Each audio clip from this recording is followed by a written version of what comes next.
se publicaba en el podcast llamado Wallcast un episodio bajo el título Debate prostituta versus ex prostituta, un vídeo en el que salen a relucir temáticas muy importantes dentro del trabajo sexual, enfrentándose a una postura abolicionista contra una postura pro derechos. Es por eso que hoy vamos a analizar y desmenuzar este debate. Antes de nada, aclarar quiénes son las participantes. Por un lado tenemos a Amelia Tiganos, oradora y activista por la abolición de la prostitución, cuyo activismo está muy ligado a su historia de vida, en la que ella misma narra que su introducción en el mundo de la prostitución fue por medio de un episodio de trata, y como ella misma dice, es una de las caras más reconocidas del abolicionismo en España. Por otro lado tenemos a Pícara, trabajadora sexual online y presencial y activista por los derechos de los trabajadores sexuales. Con más de 5 años de experiencia en el sector, Pícara está muy involucrada en el activismo en pos de ofrecer derechos a los trabajadores sexuales y de reconocer el trabajo sexual como un trabajo. Ahora sí, vamos con el debate. Yo creo que nadie vive mejor sin derechos, por lo tanto debería de ser legal. Nosotros lo que buscamos exactamente es que esté despenalizada tanto el ejercicio como todo el entorno que recorre a la trabajadora sexual y en todos los ámbitos, es decir, en calle, en piso, para terceros, de independiente y demás. Deberíamos tener derechos porque la prostitución va a seguir existiendo, porque es lo que hay en este sistema, y por lo tanto es mucho mejor si ya que ejercemos es con derechos y con un respaldo y una seguridad. Como bien indica Pícara en su presentación, nadie vive mejor sin derechos. Esto es algo que tenemos muy claro cuando hablamos de otras profesiones o incluso de movimientos sociales. Ningún grupo social está mejor sin derechos que con ellos. Pero cuando llega el caso del trabajo sexual, por algún extraño motivo, hay ciertos grupos que consideran que los trabajadores sexuales estarían mejor sin ese reconocimiento. De hecho, incluso llegan a considerar que estarían mejor sin su profesión. Y aunque Pícara no tiene la oportunidad de desarrollar en profundidad las ventajas que supondría el reconocimiento laboral de la profesión, vamos aquí a nombrar algunas porque no son pocas. Durante todo el debate, Amelia trata de reducir el reconocimiento de los derechos de los trabajadores sexuales a simplemente pagar impuestos. Pero esto no es así. El reconocer el trabajo sexual como un trabajo implica una visibilidad social, el alejar a los trabajadores sexuales de la marginalidad y de la clandestinidad, una mayor agencia y capacidad de decisión, la disminución de la desigualdad que puede surgir en estos entornos, una mayor capacidad de respuesta ante aquellos abusos o explotación laboral que pueden ocurrir dentro del sector, el acceso a bajas de maternidad y bajas médicas. Vamos, todos los beneficios y ventajas que consideramos de reconocer los derechos laborales de trabajadores en general. Es que pagar impuestos por chupar no te garantiza derechos, cariño. Pero es que yo ya pago impuestos por chupar. Lo que quiero es ir a la policía y que cuando yo le diga un cliente me ha robado, no me diga son gajes del oficio, por ejemplo. Yo lo que quiero es ir a la policía y si un cliente me viola... Eso es lo que quiero yo y todas las abolicionistas también. Entonces, ¿dónde está el punto de discrepancia? En que tú quieres acabar con mi trabajo. No, porque primero porque no es un trabajo. Es una manera de sacarse la vida, que no voy a repetir algo que ya he dicho antes. Dile tú a la chica que se planta en la calle que lo que está haciendo para sacar a su familia adelante no es un trabajo. Es una forma de ganarse la vida, no lo pongo en duda, pero no se puede elevar a categoría de trabajo porque eso va a afectar al conjunto de la sociedad y sobre todo al futuro de las niñas y las mujeres. Pero ¿y si elevamos a categoría de trabajo limpiar por 4 euros la hora? Sí, porque los cuidados, por ejemplo, los cuidados son esenciales para la vida. Cuidar de las personas, de la higiene, de la limpieza, porque sin esos cuidados que recaen sobre los hombros de las mujeres sobreexplotadas, sin un sueldo digno y tal, pues nos vamos a la mierda. Si no hay personas que cuiden a quienes necesitan cuidados, si no hay personas que limpien la mierda del mundo, pues nos morimos. Y efectivamente, como menciona Pícara, otra de las ventajas que tiene el reconocimiento de los derechos de los trabajadores sexuales es que tienen más facilidad para denunciar y tomar acción contra aquellos abusos, explotación laboral, robos, violencia que pueda ocurrir en el trabajo sexual por parte de otros compañeros, de clientes, de empresarios o incluso de personas ajenas al mundo del trabajo sexual. Y aunque Amelia trata de defender y convencer de que eso también es lo que busca la abolición, no es cierto. Amelia trata de incluir en el pack de la abolición de la prostitución el hecho de ofrecer ayudas sociales a las trabajadoras sexuales, pero por definición es algo que no tiene por qué ir unido a la abolición de la prostitución. Y estas ayudas a aquellas personas en situaciones de vulnerabilidad, personas que quieran salir del trabajo sexual, etc., pueden ocurrir de manera más sencilla en un contexto pro derechos, ya que es más fácil identificar a aquellas personas con esas necesidades. Pero es que además, como comenta Pícara, la abolición lo que busca es terminar con toda la profesión, no solamente con aquella parte abusiva, sino con todo el trabajo sexual. Y cuando Pícara saca a relucir la hipocresía que hay con el mundo de los cuidados, que también es una profesión ejercida en su mayoría por mujeres, en el que ocurren de manera relativamente frecuente casos de explotación laboral, y siendo una profesión altamente demandante a nivel físico y mental, argumentos propios del abolicionismo para defender el terminar con la prostitución, Amelia justifica el no perseguir la abolición del trabajo de los cuidados simplemente porque es necesario socialmente. Es decir, que bajo su criterio es más necesario el mundo de los cuidados que el mundo del sexo. Y entonces, todos aquellos argumentos que nos servían para tratar de perseguir el trabajo sexual, de repente desaparecen, en pos de un supuesto supuesto beneficio social. Y la preocupación por las mujeres y su bienestar parece desvanecerse. Pero si se le conoce como un trabajo, también lo va a ser para mi hija. Amelia, siento decirte que el trabajo sexual ya es una opción para tu hija y que bajo un contexto abolicionista lo sería también. Más allá de los reparos morales o los ascos personales que podamos tener a ciertos apartados del sexo, por lo que deberíamos mirar es por la seguridad y el bienestar de los involucrados dentro del trabajo sexual. Porque Amelia, aunque tu hija no sea una de ellas, las personas que están en trabajo sexual sí son hijas, hermanas y madres de otras personas. Estoy en contra de prohibir la prostitución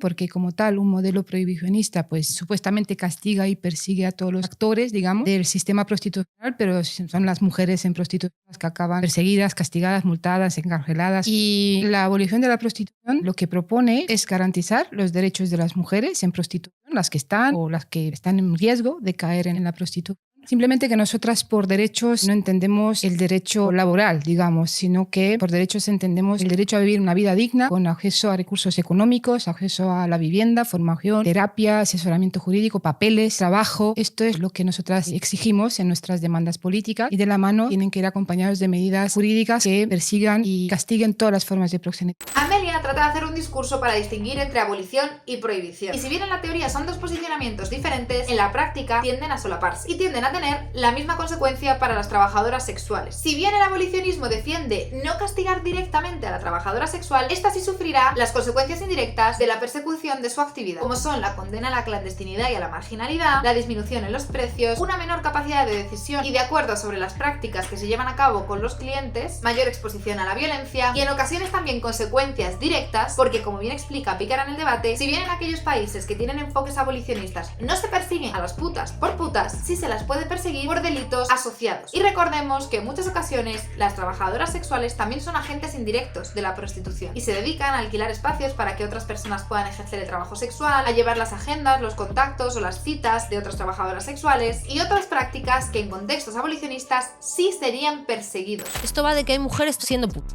Sí. Y esto es una realidad. El debate nunca fue abolición versus regulación. Ese debate, yo no sé quién se lo inventó, no existe ese debate. El debate es clandestinos o con derechos, putas vamos a ser, fin. No hay más debate. Somos putas, vamos a seguir siendo putas. Y esto es la realidad material que hay en el mundo a día de hoy. Esta es una de las frases más potentes de Pícara en todo el debate y es que tiene toda la razón. El trabajo sexual va a seguir existiendo. El debate está sobre qué condiciones de vida le queremos dar a las personas que lo ejercen. Porque el sueño abolicionista de terminar con la profesión de trabajo sexual no es viable. Ya tenemos experiencias de medidas de corte abolicionista en otros países y ya hemos visto las consecuencias que pueden llegar a tener. Y en ningún caso es la desaparición de la actividad del trabajo sexual, pero sí es la marginalización de esas personas, sí es el empeoramiento de la calidad de vida de esas personas, sí es la exposición a mayor violencia a esas personas. En resumen, aumentar su vulnerabilidad. En tu caso te denominas trabajadoras del sexo y yo no utilizo ese concepto porque no legitimo la prostitución como un trabajo. ¿Cómo lo llamas tú? Y lo llamo prostitución, explotación sexual, esclavitud incluso. Si bien Amelia no utiliza el término trabajo sexual por no entenderlo como un trabajo, ella misma explica que tiende a utilizar las palabras prostitución o incluso esclavitud. Como ya hemos mencionado en otros vídeos, mezclar esclavitud con prostitución no hace más que dificultar el acceso y la detección a aquellas personas que son víctimas de prostitución forzada, de explotación laboral o de esclavitud, y perjudicar también a aquellas personas que ejercen de manera libre por tratarlas de forma condescendiente y tratar de convencerles de que no tienen ni idea de su vida y no saben reconocer el abuso que supuestamente están sufriendo. Mujeres que han estado o están en prostitución, que son simplemente expulsadas del sistema prostitución. Lo digo porque yo también fui joven y fui bonita como tú. Y llega un momento en la vida en el que ya dejas de ser joven y tan bonita, o sea, lo eres de otra forma. Y entonces son los propios putos los que van a decir quiénes merecen un precio a pagar y quiénes no. Entonces, eso yo no lo veo así. Yo tengo compañeras que tienen 63 años y siguen ejerciendo. Tú creces y tus clientes crecen contigo. Según vas cumpliendo años y perdiendo lo que es la belleza estándar, digamos, las prácticas sexuales a las que te ves sometida son mucho más vejatorias, mucho más brutales. O sea, hay un odio y un rechazo hacia las mujeres que se ve reflejado en las mujeres que no cumplen con los cánones de belleza, de juventud. Entonces creo que esto es un punto importante porque en mi trabajo, por ejemplo, voy ganando experiencia, se me aprecia más y se me busca más. Y en la prostitución se busca siempre chicas más jóvenes, más inexpertas, porque según vas pasando cosas desagradables, pues vas cogiendo tablas, te vas defendiendo, vas poniendo límites. Es curioso que Amelia hable de la la expulsión del mundo del trabajo sexual, puesto que precisamente el mundo del sexo es altamente variado en sus prácticas y también en los perfiles que se encuentran dentro de él. Encontramos a chicas jóvenes, pero también mayores y también muy mayores, más delgadas, más gorditas, de todas las etnias posibles, de todos los físicos y actitudes posibles, pero además, si en el trabajo sexual existen unos peligrosos clientes que van buscando chicas inexpertas para que no se defiendan y ejercer violencia sobre ellas, ¿no sería la mejor opción dotar de derechos y de más capacidad de decisión a esas mujeres y que de esa forma se promuevan las buenas praxis y se pueda tomar acción contra aquellas personas que buscan ejercer dinámicas de poder o de daño sobre otros? Aquí está la diferencia entre lo que planteas tú y lo que planteo yo. Yo lo que planteo es que las niñas de hoy tengan la posibilidad de poder desarrollarse plenamente, y no solo eso, sino que también los niños tengan la posibilidad de crecer pensando que las mujeres somos sus iguales. Me parece muy peligroso esto que estás haciendo para la mente de las chavalas de 14, 15, 16 años. Estás pintando un mundo que no existe, porque les va a caer las hostias del mundo entero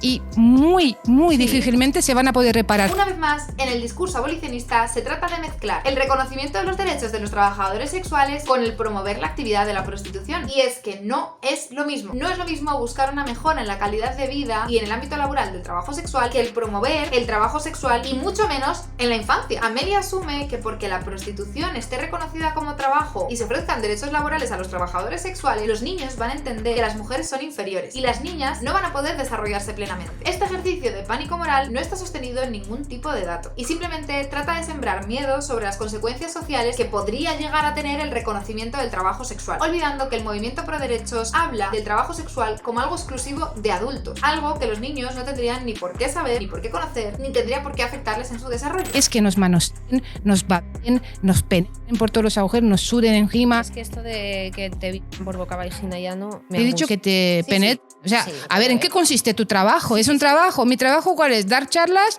¿Enviar emails? ¿Pero por qué te sientes violentada si digo que en la prostitución que yo digo consiste en la penetración de boca vagina y de las mujeres? No consiste solo en eso. Es que yo Pero no es solo en eso, pero eso también está ahí. Sí, pero es que no hay ningún problema con que esté ahí. Es que no. Pero entonces, ¿por qué te sientes violentada cuando yo digo que consiste en eso? Porque lo reduces a que sea solo eso. Pícara no lo ha podido explicar mejor. No es que en el trabajo sexual no haya prácticas sexuales. No es que en el trabajo sexual no haya penetraciones. No es que esto genere de por sí una herida psicológica de la que las personas traten de desprenderse y entonces finjan que eso no ocurre dentro de la prostitución para romantizarla o para superar el trauma que esto les supone. Es que el hablar de los trabajadores sexuales como un objeto a penetrar es reduccionista. Y no solo reduccionista, es también humillante cuanto menos. No es que haya un problema en sí con que exista penetración en el trabajo sexual. Hay un problema en entender que la persona que ejerce trabajo sexual es un objeto y que su objetivo es solamente ser penetrado. Porque sí, 2025 y se supone que entendemos ya que las relaciones sexuales son algo más que simplemente una penetración y que la función del sexo o el papel del sexo no es solamente la penetración y ya está, sino que existe un contacto humano muy importante también. Además de que el trabajo sexual puede incluir muchas otras cuestiones asociadas como es la gestión de clientes, el marketing, el mantenimiento de clientes, porque al fin y al cabo es un negocio. Pero es que no hay ningún trabajo donde tu riesgo de ser asesinado es un 40% mayor que si no lo estás ahí. No, porque no hay ese estigma y la sociedad ¿Pero no qué te ve estigma? como, Bueno, Pícara, por como favor. vida de segunda. No. O sea, bueno, las trabajadoras sexuales, muchas no tienen familia. Muchas son migrantes sin documentos y por lo tanto no pueden denunciar, no tienen redes. Entonces, somos un blanco fácil. Bueno. No es porque seas puta. Efectivamente, y como menciona Pícara aquí, en muchas ocasiones, si las trabajadoras sexuales están más expuestas a ciertas condiciones de violencia, explotación, etcétera, es precisamente por la situación de vulnerabilidad en la que están y de la que el enfoque pro derechos quiere sacarles. No por ser putas en sí, es por la desprotección que enfrentan y el estigma social que les atañe. Y si bien antes hablábamos de que recibir violencia no es algo asociado a ser puta, sino a las condiciones en las que este trabajo sucede, lo mismo ocurre con la potencialidad de desarrollar cierta sintomatología de corte psicológico. Desde luego que las condiciones laborales hacen mucho en el bienestar o el malestar al que pueden enfrentarse los trabajadores sexuales. Precisamente por eso el modelo pro derechos busca mejorar estas condiciones, porque si queremos prevenir los síntomas de estrés postraumático, la depresión o la ansiedad en estos trabajadores sexuales, tal vez debamos de fijarnos más en las condiciones en las que ocurre este trabajo y menos en el trabajo en sí mismo. Sin embargo, hablamos mucho más de la trata con fines de explotación sexual porque representa un 80% a nivel mundial de todos los tipos de trata. No porque estemos a favor de la otra trata, ni mucho menos, simplemente porque es una realidad específica. En cierto momento del debate, Amelia menciona un dato sobre el porcentaje de trata con fines de explotación sexual con respecto al total de la trata mundial. Y cuando Pícara saca datos para desmontárselo, Amelia responde que es que los datos no son muy fiables porque un dato te dice una cosa y otro dato te dice otra. Si bien es cierto que es muy difícil estimar y aproximar de forma certera datos sobre actividades ilícitas como puede ser la trata, lo que no puedes hacer en un debate, Amelia, es sacar tú misma un dato y cuando te lo refutan y te lo rechazan con otros datos opuestos, simplemente decir que es que bueno, es que los datos tampoco valen tanto, porque fuiste tú misma quien primero trató de sacar esos datos. Y no todos los datos están igual de actualizados o tienen la misma fiabilidad y validez, así que no se puede hacer un cherry picking y simplemente elegir los datos que más me convengan o que más me gusten, porque es que claro, el dato da un poco igual, ¿no? Acabo de dar la definición de lo que es la trata. ¿Consideras que todas las mujeres que llegamos del sur global, de países como países de América Latina, países de África, países de Europa del Este, no hemos pasado por ese proceso de captación, transporte, traslado y acogida con el fin de ser explotadas sexualmente? Y es que precisamente ese es el problema con el protocolo de Palermo, que la definición que emplea de trata es muy amplia, incluyendo palabras ambiguas como por ejemplo vulnerabilidad. ¿Qué es una persona en situación de vulnerabilidad? ¿Acaso la mayoría de personas que migran no están en situaciones de vulnerabilidad? Y al fin y al cabo se acaba metiendo en el mismo saco situaciones muy diferentes, porque no es igual aquella persona que migra siendo forzada o engañada a aquella que migra sabiendo qué va a ejercer o quien emigra por otros motivos y termina ejerciendo trabajo sexual. No son las mismas situaciones, no requieren las mismas medidas y esas personas no tienen las mismas necesidades. Para que tú te pongas a cuatro patas y con el culo en pompa, yo te estoy utilizando. No. Y las te estoy utilizando para obtener placer sexual, para eyacular, para tener un orgasmo, para lo que sea. Y las Sí, pero no tiene consecuencias- por qué ser cosificante eso. No sé. O sea, para que haya una cosificación tienes que despojar de humanidad a esa persona. Efectivamente. Y por mucho que yo te diga ponte a 4, no tengo por qué estar despojándote de tu humanidad. Puedo estar simplemente disfrutando del sexo. O de un vídeo, en este caso, personalizado. Por supuesto que dentro del trabajo sexual puede haber relaciones sexuales en las que no se reduzca un objeto al trabajador sexual. Reducir todas las interacciones de dentro del trabajo sexual a una sola dinámica implica imponer mi propia visión sobre la suya y tratarles de forma condescendiente como si ellos no fuesen capaces de distinguir cuando alguien les trata como objeto y cuando no. No es tanta cuestión del trabajo sexual en general, sino de cada encuentro. Y recordemos también que personas que te traten como un objeto en las relaciones sexuales puede ocurrir también fuera del trabajo sexual. Así que no es una problemática propia del trabajo sexual, sino que va más allá. Pero es que el porno no está para educar, igual que la película del oeste no está para educarte. El porno es una fantasía. Efectivamente, la pornografía no tiene por qué tener un carácter educativo. Puede emplearse como medio de potenciación de la fantasía simplemente. Y aunque Amelia en el debate trate de imponer la forma que le parece a ella correcta de fantasía, que es tú solo sentado con tu cabeza imaginando, hay otras personas que bien porque tienen dificultades para imaginar o bien porque disfrutan empleando la pornografía como fuente de fantasía, así consumen pornografía. La problemática nunca fue el vídeo porno en sí, sino el uso y la interpretación que se da de él. Y una vez más, englobar toda la pornografía en una sola categoría o una sola dinámica es reduccionista. Y tendríamos que tener puesto el foco en las condiciones laborales en las que se graba y en la interpretación que de este se hace. Eso está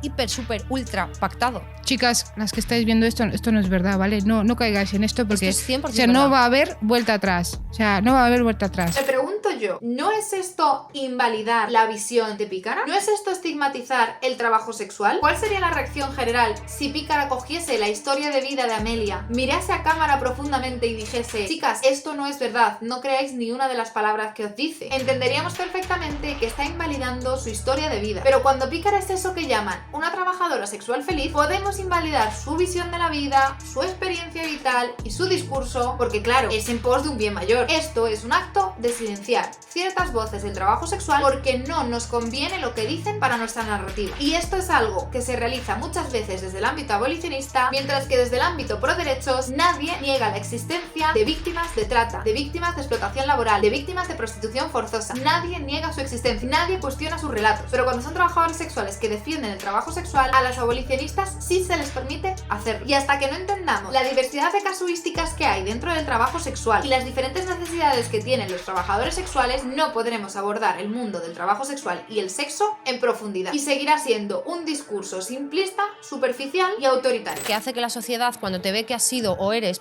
te resta valor como persona. Sí, pero no lo vas a conseguir porque no le da la vuelta al estigma a quien quiere, sino quien puede. Pero es que lo que tampoco les voy a decir es a las chicas es que su dignidad está en estar tapadas. Pintando como... No sé, bueno. No es fácil. Oye, Cuando una- a ti, cuando la persona que más quieres en el mundo te dice yo no quiero salir con una puta, te aseguro que no es fácil. Cuando le dicen a tu madre tu hija es una puta, te aseguro que no es fácil. Cuando le dicen a tu novio tu novia come te aseguro que no es fácil. El estigma es muy grande, es muy, muy grande y es muy difícil llevarlo. Simplemente quería terminar el análisis de este debate con estos fragmentos en los que Pícara trata de hablar y concienciar sobre el estigma que hay en el trabajo sexual, que efectivamente puede generar mucho sufrimiento a quienes lo ejercen. Y como nombra Pícara, hay personas para las que ejercer el trabajo sexual no es fácil, no por el trabajo en sí, sino por el estigma que enfrentan día tras día, por el reduccionismo que se aplica a su trabajo, por entenderles como objetos a usar y por negarles la voz, los derechos y el respeto humano.